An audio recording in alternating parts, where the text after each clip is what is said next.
Hi everyone, wanted to talk today about family and couples therapy. One of the things you need to keep in mind when you're working with families is just that there's an increased complexity. It's really hard to work with an individual client. I think it requires a lot of courage to sit and listen to someone else's thoughts, and you're sort of on the spot. Even harder when you're working with families, just a lot more complexity. You've got more people in the room. Families often have secrets. They'll have rules about who can say what and who can say um, certain things outside the family. And these aren't written rules. They're just the rules everyone in the family knows. The other thing that families do is there's usually one person in the family that's the identified patient. So they're the person with depression or anxiety, and the rest of the family is ostensibly there for that person. But what they'll often do is sort of act like that person is the only one who needs therapy, and they're just fine themselves. And really, a lot of times there's a lot of other things that need to go or that need to be addressed in the family. But the family will want to focus on the patient and not deal with their own issues. Some common family issues that we might deal with in therapy: mental health or substance abuse, parenting issues, children acting out behaviorally, the child that's getting in trouble in school or fighting with the other kids on their block. Blended families, when two people get married after they've already had children from other relationships, that's an issue that might bring a family into therapy. Conflict, if the family's going through an intense time of just a lot of arguing and fighting, that might be a reason they come in. Role issues, sometimes who's going to do what in the family becomes an issue. Similar to that, distribution of responsibility, who's in charge of what in the family. And finally, scapegoating. Some families that are maybe dealing with more serious pathology, they'll make one person the source of all the problems in the family. If you want to read a really extreme version of scapegoating, if you read A Child Called It, I'm not sure if we have that in the LCC library or not, but basically a story about a young boy in California in the 1970s whose mom just kind of treats him as though he's the evil one in the family and abuses him horribly. And eventually some teachers and social workers get him out of that family, and he ends up going on and having a great career. But while he was in that family, the mom just treated him as though he was sort of the source of all evil and problems in the family, and the rest of the family put him into that role as well because that's what mom was doing. I want to talk about two family theories today, and I'm just going to go over these briefly. One is family systems theory, and the other one is structural family therapy. Family systems theory was started by a psychiatrist, Murray Bowen, who lived from 1913 to 1990. He was one of the family therapy pioneers. Family therapy is sort of a new field. Freudian psychoanalysis has been around since the late 1800s, early 1900s. Family therapy really only started coming along in the 50s, 60s, 70s. It was sort of a newer thing because the Freudians really didn't work with families. They only worked with individuals. Freud said, if he was working with a child whose ego wasn't fully formed yet, he might have mom in the room. But usually, psychoanalysts weren't working with anybody but one individual. And so this was really a new thing when some therapists in the mid-1900s decided we need to work with families as a whole, not just individuals. One of the first things that's important to know about family systems theory, Murray Bowen's theory, is this idea of differentiation of self. And Bowen's basically saying this. He's saying that a healthy individual has both the ability to be closely emotionally connected to their family, but still be capable of operating independently, of being a rational person apart from their family. So I've kind of drawn a very basic diagram of a balance between emotional involvement and rational thought. And if we get too far on one side or the other, if we tip too far one way or the other, we run into problems. If we've got too much emotional involvement, we might have enmeshment. And I don't know if you've seen these TV shows where they'll have a whole family on, a sort of a talk show, and somebody's interviewing them, and everyone knows each other's business, and the kids know what's going on with mom and dad are micromanaging the kids' lives, and there's this strong emotional reaction. That would be an example of enmeshment. They're tilted too far towards the emotional involvement side. On the other hand, if they're too rational and too individualized and too separate from the family, then they're just sort of detached and they're cold. There's not much depth of feeling there. What we're really aiming for is a balance between those two things where we don't have too much of one or the other. We've got a good balance. I can be emotionally connected and love my family and still be my own person. And that's what Bowen talked about is differentiation of self. The second concept for Bowen is what's called triangulation. And basically it's this, Bowen says human relationships are built out of two people, dyads, two-person units, and every dyad goes through periods where they feel close to each other and other periods where they feel distant and not connected to each other. When dyads distance, when there's some sort of conflict or problem in the relationship, triangulation often occurs. And what happens with triangulation is that a third person, and often in families, this is the least differentiated person, the person that doesn't have as much of a sense of themselves, is used to vent the problems to. So mom and dad are angry at each other, and mom starts talking to daughter, because daughter is kind of a safe place, right? And the daughter maybe has less of a sense of herself, so she's going to listen, and she's going to maybe just affirm whatever mom says. And, you know, a little bit of venting is healthy. You know, if you're like most people, you complain about your professors and your parents and, you know, maybe even your friends sometimes. So a little bit of that's normal and healthy. But what Bowen says is when that triangulation starts happening all the time, it freezes the system in place because mom never goes and talks to dad. Mom just vents to the daughter. And so things never change between mom and dad. The problem's never addressed between the two people who are having the problem because at least one of them is venting it off to a third person. So Bowen would say that triangulation freezes a system in place. It freezes a family system in place. Another concept that Bowen talks a lot about is the nuclear family emotional process. And basically he talks about how families will often develop the way that they do because spouses tend to choose other spouses with the same level of differentiation. So if I come from a family that's overly emotional, overly, you know, emotionally involved and meshed, I'm going to likely pick a wife who comes from that same sort of family. And then you can guess what's going to happen with our kids. They're going to follow suit. They're going to be sort of enmeshed and overly emotional, not, you know, not capable of clear rational thought and a little bit of separation. And so this leads to what Bowen calls the multi-generational transmission process, where we get symptoms that are transmitted across generations of people.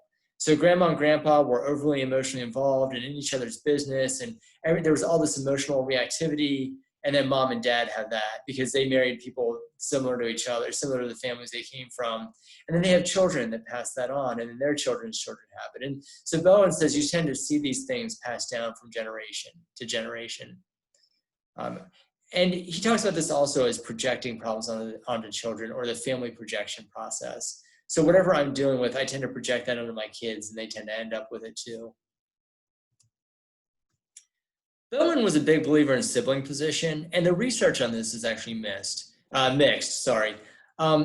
research does suggest that sibling position, what order you were born in, if you're the oldest or the youngest or the middle child, suggests that there's some influence on people's personality, but there's a lot of other things that go into the mix too. And so this is important, but maybe not as determinative as Bowen would have thought it would be.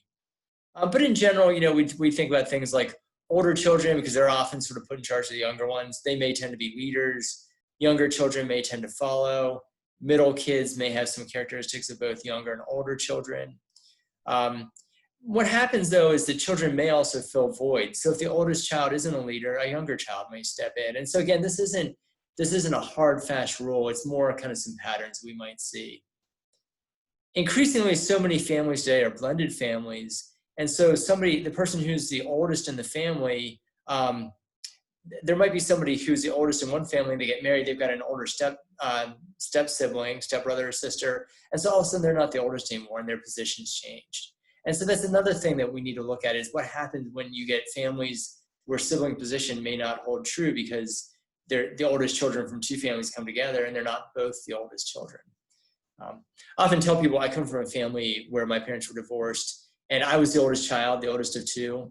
And all of a sudden I had a stepbrother who was a year older than me. And my parents did a smart thing. I think they treated us both as the older children. We sort of had a subsystem we'll talk about in a minute about the older boys. And so we were both treated as the oldest, but there were some things that still didn't happen for me. My older brother could drive and could, you know, do things like that before I was legally able to. And so even though my parents tried to kind of keep me in that older child role, there were times that kind of didn't hold true because it was a blended family. Another thing that Bowen talks about in family systems theory is this idea of emotional cutoff. And basically what he says is sometimes families have unresolved issues and the people in the family manage that by reducing or cutting off emotional contact with the family members that they're in conflict with. And sometimes that might just be that they move away and never come home. But what's more common is they still see the family. They just don't engage emotionally with them. They might talk about very surface things. They might say hi. They might call for the birthday, and say, happy birthday. But they're really not engaged emotionally with their family. They've just sort of cut off that relationship. So it might look healthy from the outside. It might look like, oh yeah, we talk once in a while. We have dinner together. But we've never really addressed those problems. We've got unresolved problems. Bowen also talks about the societal emotional process. And basically what he says here is that societal issues mirror family issues, and family issues can also mirror societal issues. So if we're going through an era where maybe there are looser moral standards in society, that may affect our parenting. And our institutions in society may come to mirror our family issues.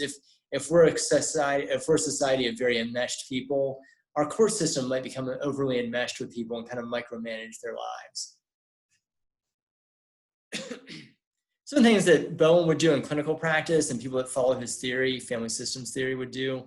One is Bowenian practitioners tend to use a lot of genograms. So they'll use a family tree and they'll show how these symptoms go from one generation in a family to another. They also work to help families lower their anxiety and their emotional by controlling the emotional tone and the level of conflict. So for an enmeshed family, we're going to try to help them to differentiate and separate a little bit. We're going to try to increase that differentiation.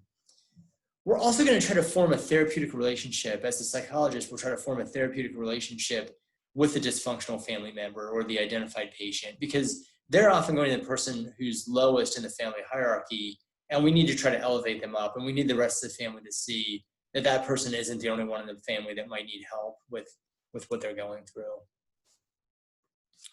We want to help get the family out of triangulation patterns. So we want to encourage people to talk directly to themselves rather than venting through triangulation.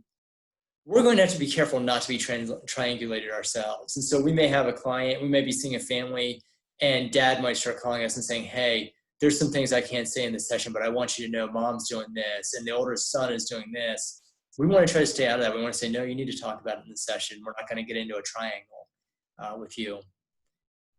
Bowenians use a lot of communication skills. For example, one communication skill we may teach is I statements. If you've got a family in a lot of conflict, it's always, you did this and I don't like this, and you did that and you did this to me. We want to teach them to use I statements, that when you do this, I feel this way. I feel like this when this happens in the family. It's a way of taking responsibility for our feelings rather than projecting blame onto someone else. Feminists also make a good point that we need to address power differentials in family. Often there are family power issues, and this might especially have been important historically, where maybe dad was seen as kind of the leader in the family, and sometimes dad was doing some things that weren't healthy, and so we had to try to change the balance of power in the family. So that brings us to the other theory I'm going to just talk briefly about, and this is structural family therapy. This was developed by a psychiatrist named Salvador Minuchin. And Minuchin focused on reorganizing the family structure and the balance of power in families. And Minuchin was an interesting guy. There's stories about him eating dinner with his clients, with his families that he was working with. So you could kind of see who had power in the family and what the family dynamics were like. So very charismatic, very, extroverted sort of person that people really just tended to take to. And so I don't know if I could get away with eating, dinner with a family I just met for therapy, but he pulled it off and it really worked for him. And it was kind of part of his style.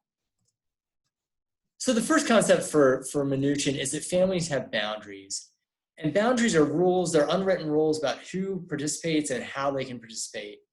For example, there's usually a boundary in families, in healthy families at least, between children and parents. So children don't get to do certain things that parents do, like disciplining their siblings. And when I have the class and I tell more stories, I usually tell a story about my son and my daughter who were a year and a half apart. And when they were 3 and 1.5 years old, my daughter was 3, my son was 1.5. All of a sudden we heard my son just screaming like crazy. We thought he was dying, and they were playing in another room. We went in to see what happened. And our daughter said, well, Dylan was being bad, so I spanked him on the face. And, we had to explain to her, of course, that we don't spank and we don't hit our brother. And that's not your role as a child in this family. So there was a boundary there between what she could do and what we did as parents. And we didn't spank either, but we were the ones that did the discipline. We were the ones that gave the consequences to the family. And if we wouldn't have enforced that, you can see how things could have gotten out of control pretty quickly in the family, because we don't want our 3-year-old disciplining our 1-year-old. So we had to reinforce that boundary for her. A second concept with Minuchin is that families are divided into subsystems. And so the whole family is a system, but then you might have subsystems. I just gave an example of one: parents and children. We might also have males and females. My family tends to be fairly traditional, and so my son and I both like sports, and we're both runners, and we both like basketball, and so we can sit and talk about those things for a long time. My wife and daughter really aren't that excited about sports, and so they want to do something else. And so my son and I went to a big national champion track meet, and my wife and daughter didn't go along. And so there was kind of this guys and women subsystem in our family. And you can, in bigger families, there can be even more subsystems. There can be older children and younger children and parents. And individuals can be part of a number of different subsystems in the family. I'm part of the parent subsystem. I'm part of the male subsystem. And so it's just another way of understanding some of the different dynamics in families. Minuchin also says it's really important for families to be able to adapt, and they need to be able to adapt to stress that comes up. And if they can't adapt to stress, they're going to have problems. And that stress could be things like intrafamilial stress, stress from within the family, so that the children are misbehaving in school. It could be environmental stress. It could be that I live in a neighborhood that's violent, where people are selling drugs and carrying weapons.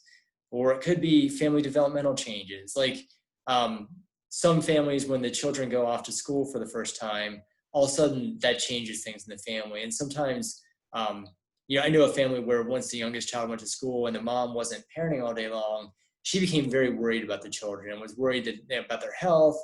And she needed to adjust to that. And she did. She adapted, and she found some other things to spend her time with. But she was so used to being concerned all day about the children that when they weren't there, she found other things related to the children to worry about. If they'd had a cold, she was afraid they were really sick.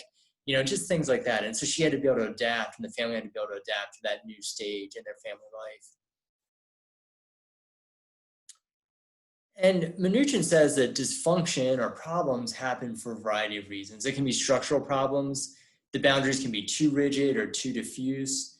Meaning, I gave an example earlier of a healthy boundary, but if the boundary was, you can't do this, this, and this because you're part of this subsystem, that can get to be unhealthy too. And so we want there to be some flexibility with the boundaries, even though we want them to be firm enough, but not so rigid that nothing can ever change if it needed to. There could be adaptation problems. If a family can't adapt to changes like the children going to school or divorce or moving to a new house, that can cause dysfunction.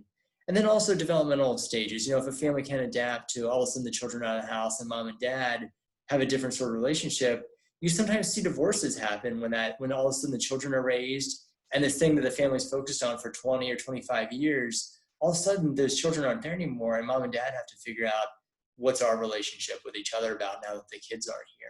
And so if they can't transition to that next stage, they're going to be dealing with dysfunction. Some of the interventions we might do in structural family therapy: we focus in structural family therapy on transactions, or we might say interactions or exchanges between family members. There's a couple of different ways we do this. One, we might create a transaction. For example, we might, as a therapist, might disrespect a degraded family member. So if there's one family member that nobody's listening to, we might really spend a lot of time talking to that person, trying to create an interaction with them that actually the rest of the family can pick up on and maybe start to incorporate themselves.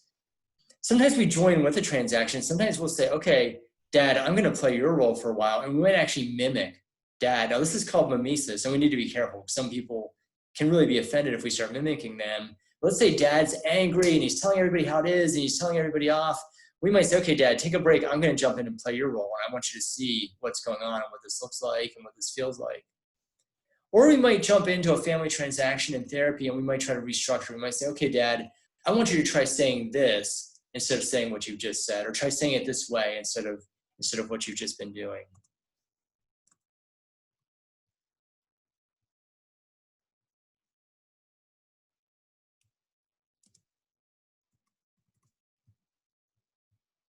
Sorry, I'm having trouble getting my slide to advance here.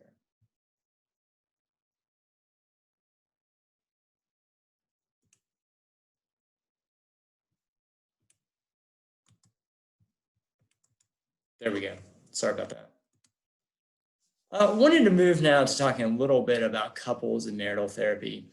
I wanted to talk just about some common reasons that couples might seek therapy. So, we've been talking about family theory and family therapy in general. One subset of family theory or family therapy would be working just with a couple. And so some of the reasons that people might come in for marital therapy or couples therapy would be ineffective communication. They're not talking, they're not communicating well.